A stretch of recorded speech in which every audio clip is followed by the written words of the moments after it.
লোক জিজ্ঞেস করলো, এই পৃথিবীতে কাকে সবচেয়ে বেশি পরীক্ষা দিতে হয়? নবী উত্তরে বললেন যে আল্লাহ সুবহানাহু ওয়া তাআলার সকল নবী রাসূলকে সবচেয়ে বেশি পরীক্ষা দিতে হয়। এরপরে যারা নবী রাসূলগণের ঘনিষ্ঠ, যারা নবী রাসূলগণের মতো, তারপরে যারা সাহাবীগণের মতো। আর একজন লোকের ঈমান যত বেশি মজবুত, পরীক্ষাটাও তত বেশি কঠিন। তাকওয়া যত বেশি থাকে, আল্লাহ তত কঠিন পরীক্ষা দেবেন। আপনি কোথাও এমবিবিএস নিয়ে পড়াশোনা করছেন কারণ বেশি নম্বর পেয়েছিলেন এইচএসসিতে, সেজন্য এখানেও পরীক্ষা কঠিন।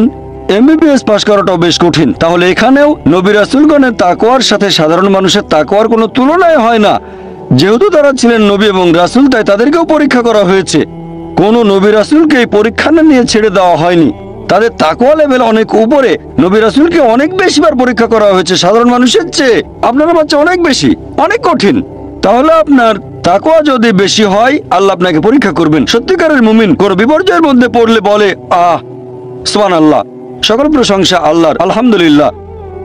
সে ধরে নেয় এটা একটা পরীক্ষা। কোনো বিপর্যয় আসলে সেটা হয় একটা পরীক্ষা অথবা একটা শাস্তি। নবীগণের তাকওয়া অনেক বেশি, তাদের জন্য এটা শাস্তি না, এটা পরীক্ষা। আর তারা পাশ করেছেন। যদি কারো জীবনে কোনো ভালো কিছু ঘটে, সেটা হয় একটা পুরস্কার অথবা পরীক্ষা। সম্পদ হতে পারে পুরস্কার অথবা একটা পরীক্ষা। ভালো কোনো কিছু ঘটলে সেটা হয় পুরস্কার, নয়তো একটা পরীক্ষা। অনেকে আল্লাহর পথ থেকে দূরে সরে যায়, তারপরে বলে আমাকে সম্পদ দাও, আল্লাহর সম্পদ দেন। তারপরে তারা পরীক্ষায় ফেল করে। তাহলে এই পৃথিবীতে তারা তাদের ইচ্ছে মতো আরামায়েশ করে, কিন্তু আখিরাতে শুধু ক্ষতিগ্রস্ত হয়। দান একটা পরীক্ষা, সন্তুষ্ট হওয়া পরীক্ষা, সন্তান সন্ততিও পরীক্ষা। অনেক সময় আমরা মুসলিমরা আল্লাহ তাআলার কাছে অভিযোগ করি যে আল্লাহ, তোমার কাছে এত দোয়া করি তবু তুমি কবুল করো না কেন? আল্লাহ পবিত্র কোরআনে বলেছেন, তোমরা আমাকে ডাকো, আমি তোমাদের ডাকে সাড়া দেব। তবে আমার আপনার ডাকে আল্লাহ সবসময় সাড়া দেন না। পরস্পর বিরোধী মনে হচ্ছে। আল্লাহ বলেছেন আমাকে ডাকো, আমি সাড়া দেব। তবে অনেক সময় দোয়া করছি কিন্তু কবুল হচ্ছে না। আল্লাহ পবিত্র কোরআনে বলেছেন সূরা বাকারা অধ্যায় নম্বর 2 আয়াত 216, তোমরা যা পছন্দ করো সেটা হয়তো তোমাদের জন্য ভালো না, আর যেটা পছন্দ করো না সেটা হয়তো ভালো। তোমরা এটা জানো না, তবে আল্লাহ জানেন।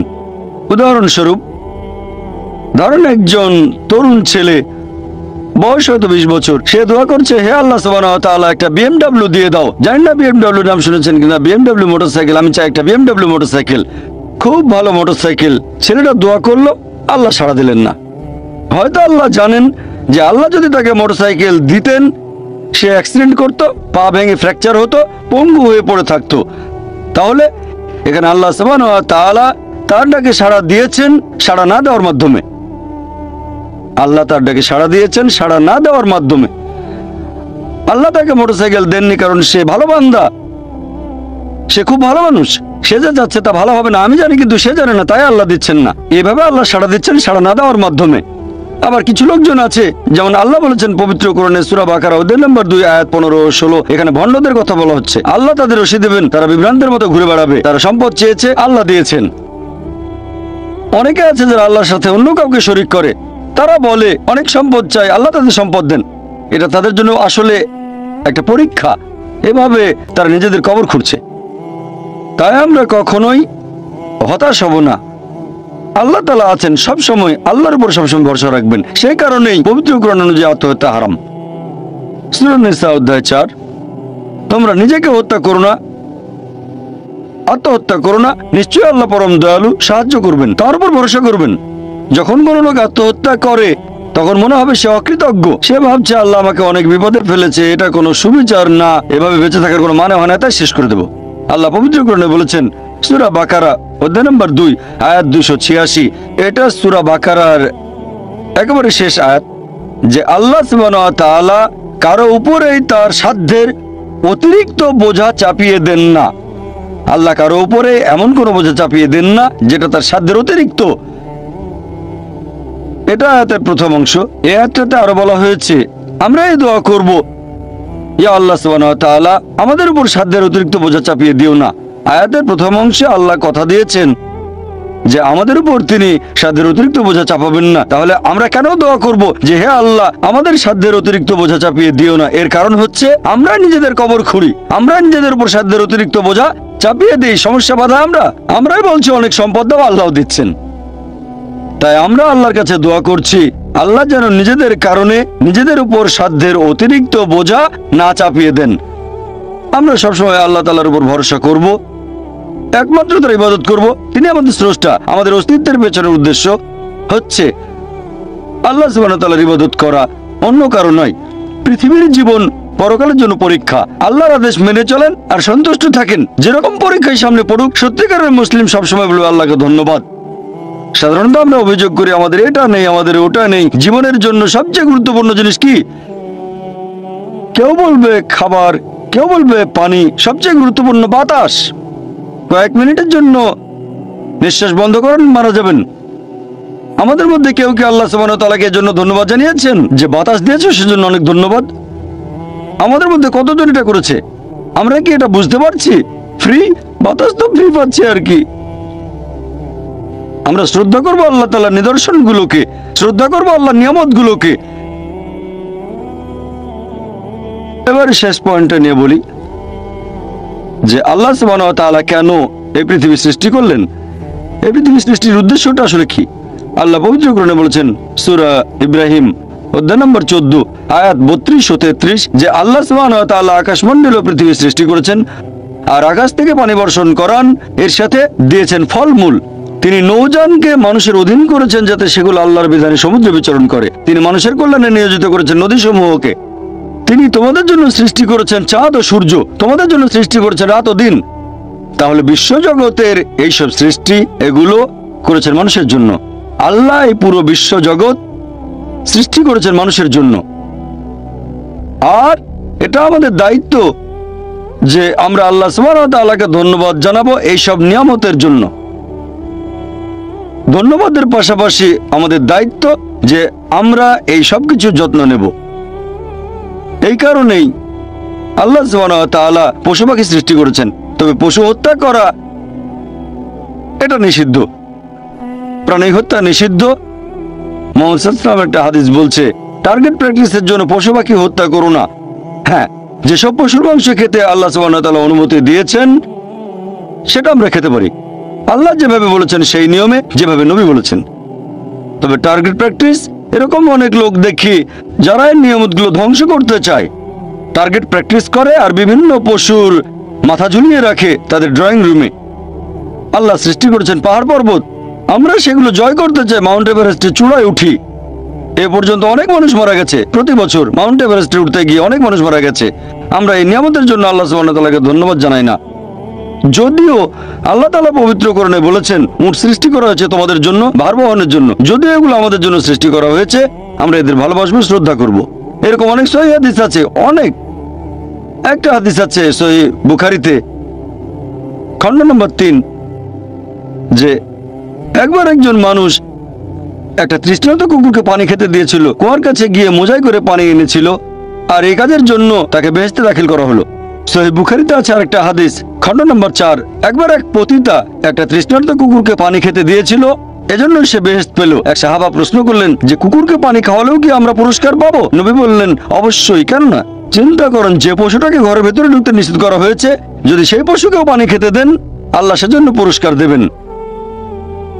একটা হাদিস বলছে একজন বৃদ্ধ মহিলা এক বিড়ালকে বেঁধে রেখে খাবার দিত না, আল্লাহ তাকে দোজখে পাঠালেন। কেন সে বিড়ালটাকে বেঁধে রাখলো, খাবার দিল না? অন্ততপক্ষে বিড়ালটাকে ছেড়ে দিলেও তো সে শিকার করে খেতে পারতো। আর আমাদের এক্সিবিশনে এরকম একটা পোস্টার আছে, আরো অনেক পোস্টার। তাহলে আমরা পশু পাখিকে ভালোবাসবো, যত্ন করব।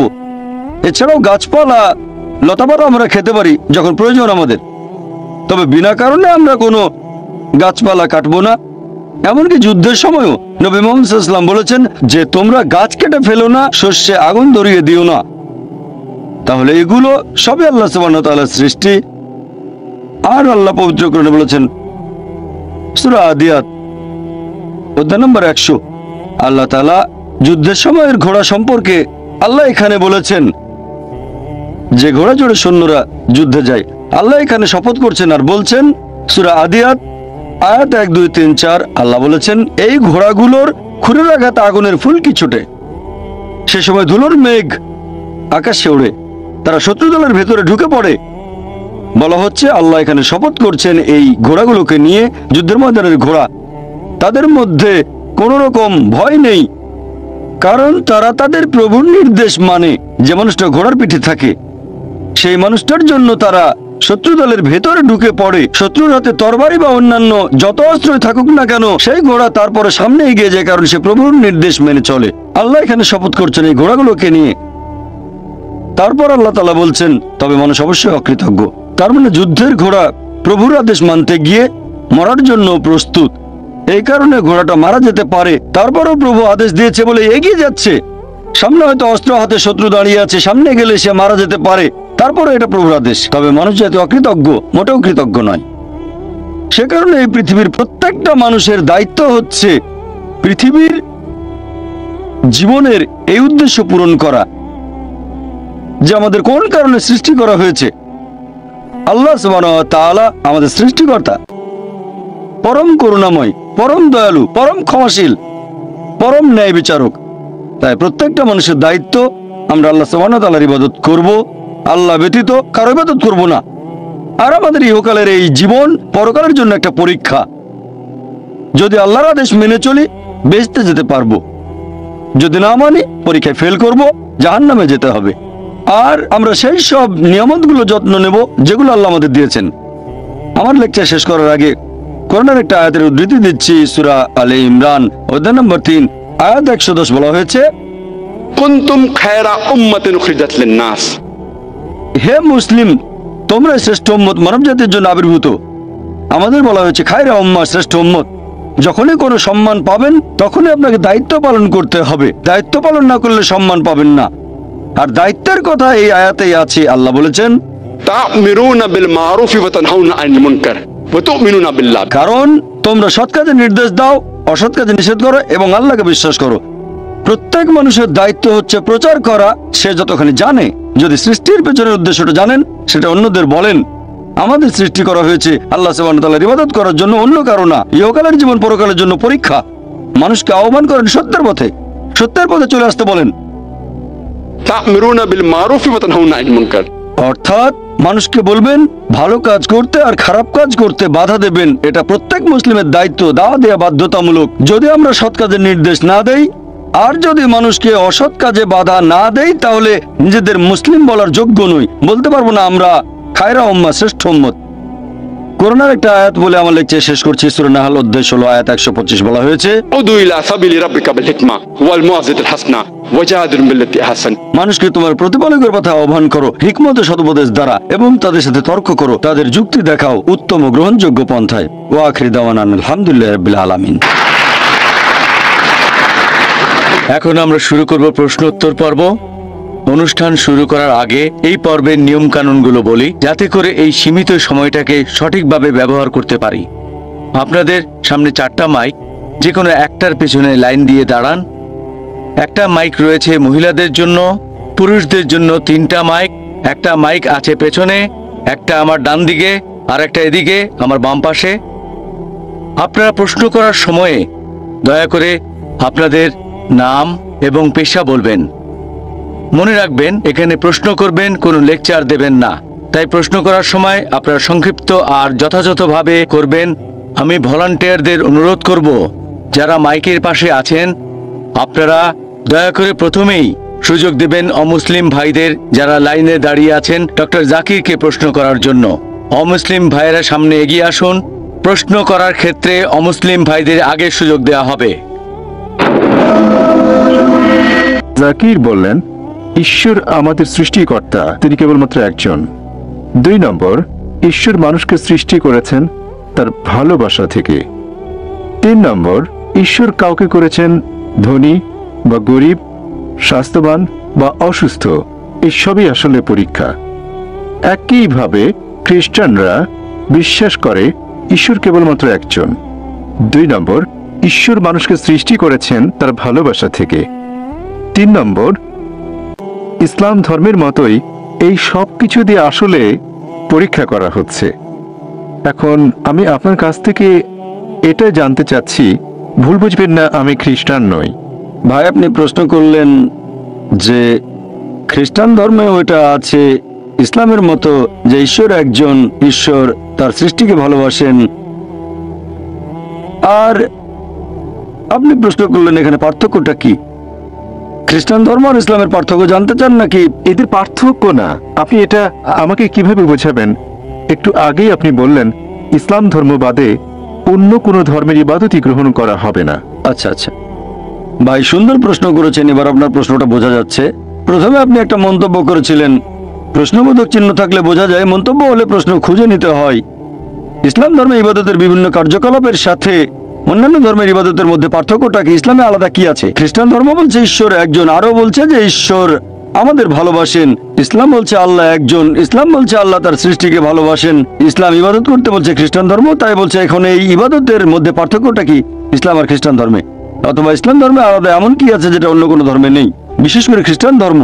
ভাই, যদি আপনি একটু মনোযোগ দিয়ে কোরআন পড়েন সঠিকভাবে, আমার লেকচারে বিভিন্ন বিষয় ব্যাখ্যা করেছি, এরপর যদি বাইবেলও পড়েন সঠিকভাবে, যদি সঠিক ব্যাখ্যা পড়েন, আমরা জানি যীশু খ্রিস্ট বা ঈসা আলাইহিস সালাম আল্লাহ সুবহানাহু ওয়া তাআলা প্রেরিত একজন নবী ও রাসূল। সেই মুসলিম আসলে মুসলিম নয় যদি সে যীশু খ্রিস্টকে নবী বলে বিশ্বাস না করে। আমরা মানি যে তিনি অলৌকিকভাবে জন্মেছিলেন কোনো পুরুষের হস্তক্ষেপ ছাড়াই। আমরা মানি যে তিনি হলেন মসীহ অর্থাৎ খ্রিস্ট। আমরা মানি যে তিনি আল্লাহর নির্দেশে জন্মান্ধর কুষ্ঠরোগীদের সুস্থ